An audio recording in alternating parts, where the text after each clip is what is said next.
Salamlar, vaxtınız xeyir olsun. Hazırda Avropanın İlçan Dəbilev Hava Tədqiqatları Mərkəzinin model proqramlarını yenilənmiş məlumatların təhlilərlə tanış oluruq. Xüsusilə də artıq yanvar ayının 31-i, fevral ayının 1-i və 2-sində Rusiyanın qərbində orta troposferdə atmosfer təzyiqində bugünkü gündən müqayisədə bir xeyli azalma gözlənilir və bu prosesin fevral ayının 1-ci 10 günü ərzində Rusiyanın qərbində tez-tez təkrarlanması ehtimalı var.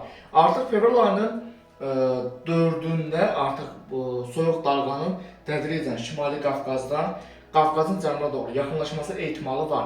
Yəni bugünkü model təhlillərinə əsasən fevral ayının 3-ü axşama doğru, 3-dən 4-dən keçən gecə və 4-ü artıq gündüz saatlarında Rusiyanın qərbindəki soyuq nüvəli ekstratropik siklon sisteminin hər keçən saat daha da güclənməsi, hətta bomba siklona çevrilməsi ehtimalı var. Nəticədə əraziyə, yəni Rusiyanın qərbində, Şimali Qafqazda, Qara dənizin şimal ərazilərində, şimal-şərqi Avropada hava şəraitinin kəskin soyuması, temperaturun çox illik göstəricilərdən bir xeyli aşağı enməsi, güclü qar yağması, çovğun və boranla müşahidə edilən kəskin hava şəraitinin təkrarlanmasında bir xeyli artım ehtimalı var. Artıq fevral ayının 3-dən 4-ə keçən gecə və 4-ü günün birinci yarısında isə bu soyuq ekstratropik siklon sisteminin bir qolunun da Şimali Qafqazdan, Qafqazın cənubu, Azərbaycan arasına doğru yaxınlaşması ehtimalı var.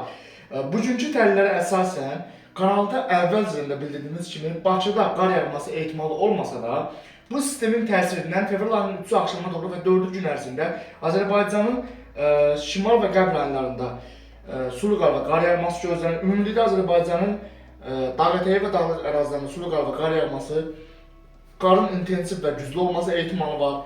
Proses qısa müddətli olacaq. Yəni fevral ayının 3-dən 4-ə keçən və 4-ü gün ərzində Azərbaycan rayonlarında hava şəraitinin kəskin soyulması, sulu qar və qar yağması gözlənir. Artıq fevral ayının 4-ü axşamına doğru və 5-i günün birinci yarısında isə bu sistemin intensiv şəkildə Qazaxıstan arasına daxil olması, artıq Aralıq dənizindən isə nisbətən mülayim havanın Qafqazın cənubuna müdaxiləsi gözlənir. Bu o deməkdir ki, havanın kəskin dəyişilməsi qısa müddətli olacaq.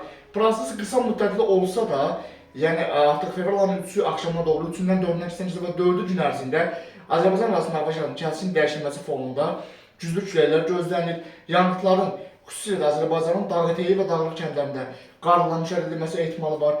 Bakıda, mərkəzi Aranda və Xəzər dənizinə yaxın olan düzənlik ərazilərdə isə fevral ayının 4-də yağışın qısa müddətli sulu qara və sulu qarla qarşı Bakıda qısa müddətli buz yağması ehtimalı var.